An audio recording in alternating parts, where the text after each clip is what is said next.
Ça vous va? Bon, Monsieur le député de Saint-Jean. Bien, moi, j'aimerais... parce que là, on parle... on est dans le 5e paragraphe concernant les agences de santé, des services sociaux, les autres établissements. On voit dans... Je ne veux pas nécessairement faire des cas de circonscription, là, mais en même temps, on voit que dans certains établissements de santé, certaines réformes pour amener une réorganisation du personnel. Comment le ministre voit, bien sûr en parallèle avec le projet de loi 10, comment le ministre voit l'application de cette loi-là, parce que c'est quand même pour une certaine période de temps, de ce que j'ai compris, un certain nombre de mois que le projet de loi va s'appliquer. Donc, comment voit-il l'autonomie ou l'indépendance des directions des C3S, par exemple, pour changer le personnel en fonction des périodes là, qu'on a de périodes, mettons, de la grippe ou des choses comme ça dans nos établissements de santé. Comment le ministre voit l'autonomie de nos directions générales pour faire face à ces moments-là? Merci. Monsieur le ministre. Monsieur le Président, l'autonomie va être totale quant à la gestion des fluctuations de cette nature-là, pour autant que sur l'ensemble de la période considérée, on respecte la cible d'effectifs pour la moyenne de la période. Merci. Monsieur le député de Saint-Jean. Oui. Exemple, là, on ne souhaite pas ça, mais moi, chez nous, là, on a eu là, des rumeurs là, de cas d'Ebola, par exemple. Donc, dans des situations comme ça, je comprends que de dire que sur la période ciblée, il faut respecter le nombre d'effectifs, mais en santé, c'est quand même la vie des gens. C'est pas comme un autre ministère. Comment le ministre peut nous dire que pour une période X, même s'il arrive une pandémie ou autre, bon, on va respecter le nombre d'effectifs? Merci, Monsieur le ministre. C'est toujours possible qu'il y ait des événements qu'on n'espère pas, qu'on ne veut pas voir se produire, mais qu'il y a des événements imprévus, urgents, qui vont nécessiter une hausse des effectifs là, pour des questions de santé publique, ce que vous invoquez ici. Alors, bien entendu qu'on va s'adapter à ces situations, et d'ailleurs, le projet de loi permet de procéder par dérogation, comme ça se fait actuellement, dans l'ensemble des ministères et des organismes de la fonction publique. Donc, ça ne fera pas exception. On va parer à la situation comme on le fait actuellement. Merci. Monsieur le député. Bon.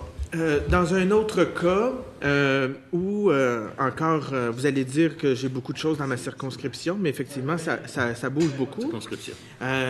Bon, on a des travaux d'agrandissement de l'hôpital chez nous, l'hôpital du Haut-Richelieu. On agrandit de 42 % la superficie totale de l'hôpital. Donc, il y aura plus de lits, plus de départements, donc il y aura nécessité d'avoir plus de personnel.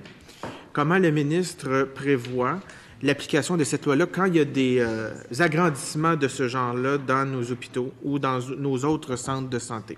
Très bonne question. Monsieur le ministre.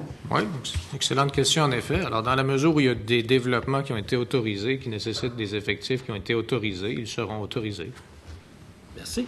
Dans le cas où les agrandissements n'ont pas été encore autorisés, parce qu'il y a des projets sur la table, à moins que le ministre nous dise qu'il n'y aura pas d'autres agrandissements d'annoncer ou de prévus dans les prochains mois, du moins durant l'application de cette loi-là, comment sa loi va pouvoir s'appliquer dans le cas où il y aura des prochains agrandissements ou des nouveaux services à faire dans nos établissements de santé?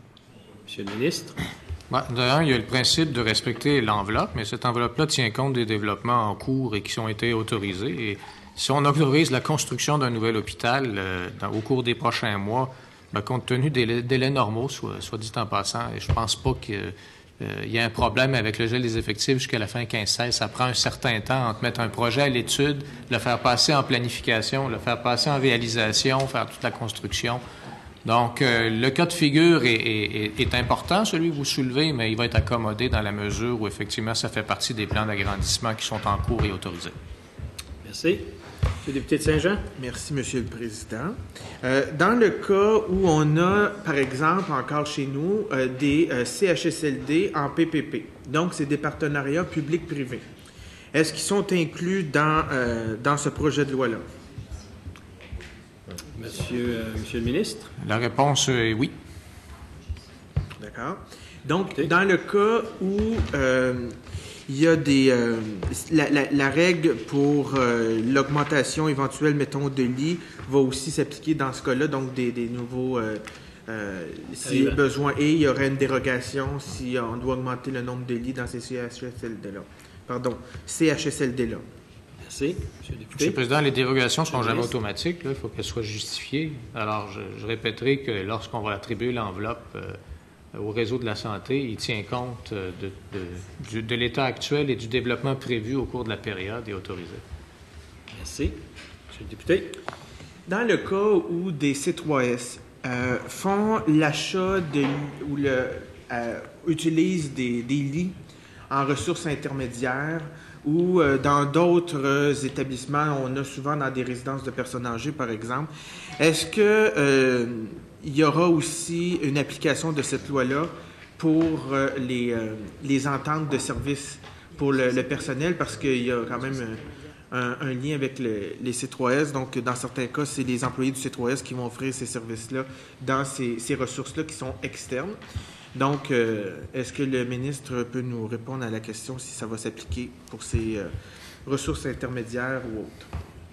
Merci. Monsieur le ministre. On vise les employés de l'État, pas les employés du secteur extérieur à l'État. Donc, non. Ceci dit, par contre, je rappelle qu'il y a une disposition qui va empêcher qu'on recourt davantage dans le but explicite de contourner le contrôle des effectifs. Merci. Monsieur le député. Est-ce que la loi actuelle va aussi s'appliquer à la main-d'œuvre indépendante dans nos hôpitaux? En ce moment, il y a quand même un pourcentage assez appréciable, je pourrais dire malheureusement, de recours à la main-d'œuvre indépendante, donc à des agences d'infirmières, par exemple, ou des agences où il y a recours pour les préposés aux bénéficiaires ou des employés pour la salubrité. Donc, est-ce que le projet de loi va s'appliquer aux travailleurs, à la main-d'œuvre indépendante? Merci. Il existe des contrats de service à l'heure actuelle. La seule question ici, c'est est-ce qu'on va recourir à de nouveaux contrats de service dans le but explicite de contourner le gel des effectifs qui concerne nos employés à nous comme État? Oui, il y a des dispositions qui vont empêcher de contourner la loi. Merci. Monsieur le député. Ça vous va? Oui. Donc, nous allons donc passer au paragraphe suivant, le paragraphe